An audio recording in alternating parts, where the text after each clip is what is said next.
guy for the haters. With it. And you know, me and you spoke before, and right. I got a problem with it. And my problem is, it's not about whether Josh Gordon is an addict or isn't an addict. Right. To our latest recollection, Josh Gordon had done everything he needed to do, which is rehab, go to rehab, report to the facility, get in game shape, make the team. Actually make the team, because that wasn't a guarantee. Actually be somewhat productive in a week 1 tie, albeit, but he did. But I'm even talking about before week 1. I'm saying in mini. But you got to talk about that stuff because we're talking recent. But I'm just talking about he doing everything he needed to do to make the team. That's all I'm talking about. I'm not. Yeah, he did produce. I wouldn't say produce 1 catch for 70 yards on a touchdown. But I think it's important that we add all the positive steps that he has been taking towards rehabilitating himself. But he made the team. He took the steps to rehabilitate himself, made the team, obviously outplayed whatever else wide receivers got cut. Yep. And it's not like he made the 6th receiver. He was the number 2 receiver. Yep. Coming into week 1. Yeah. And for Stephen A. Smith to come on and be like, here's my thing, and we talked about it, but I'm obviously we talking about this to the listeners. Yep. The connotation of addict, is the stigma. The stigma of the word addict as a black man who did everything he was supposed to do to make this team, and then got cut, and we don't factually know why he was cut. We don't know why he got cut. It's irresponsible of Stephen A. Smith to come on and talk about, oh, I'm going to keep it real with y'all. He an addict. And then Ryan Clark, ex-Steeler, be like, well, calling him an addict is a nice word. What the fuck is a mean word? The nice thing to say was, look, man, this dude had a troubled past.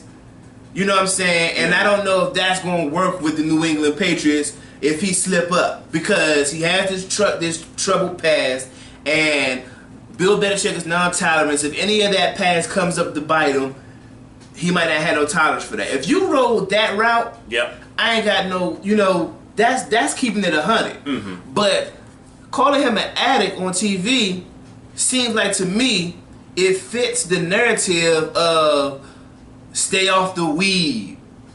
Fits the narrative of, let me clown these black athletes because it fits my narrative of, that whole stay off the weed campaign that people find so entertaining, that I find entertaining. Right. And that wasn't the time, in my opinion, that wasn't the time to be calling names to fit your narrative, to fit your, what works in your brand. And I think that Stephen A. Smith, who I do have respect for, who's been in the game for like 25 years. He's been doing this a long time. Come on, a long time. He's been doing it a long time. Been in the game a long time. He ain't stupid. He knows exactly what the power of his words mean. He knows exactly the stigma that comes with words that he uses. Well, why would he, and as I throw it to you, why would he use that word addict, knowing the connotation of it? And, I guess your take. Well, let me first say what's up to the folks in the chat. I see Deacon Dell is up in here. What up, man? I see Brian Williams from the End of the Best podcast. I see Sluggo up in here. He's up in the X Squad. I see RC up in here. Man? The beautiful Miss Mocabella is up in here. Fame, forget you, man. Yeah, man. What's good? What up, Fame? What up, Fame? What up, Fame? It's all good. It's all good. In my opinion about it, and I just heard the interview just right before we got on here, so I'm kind of having some time to kind of process everything. My first reaction was he saying it to make a point more about the Patriots than about the Cleveland Browns? And then I thought, well, your issue is that he used the word addiction. And we know the connotation that word the way he in the black community is. Not just the black community, any community. If you're saying somebody is an addict, you're not fucking with them. Right.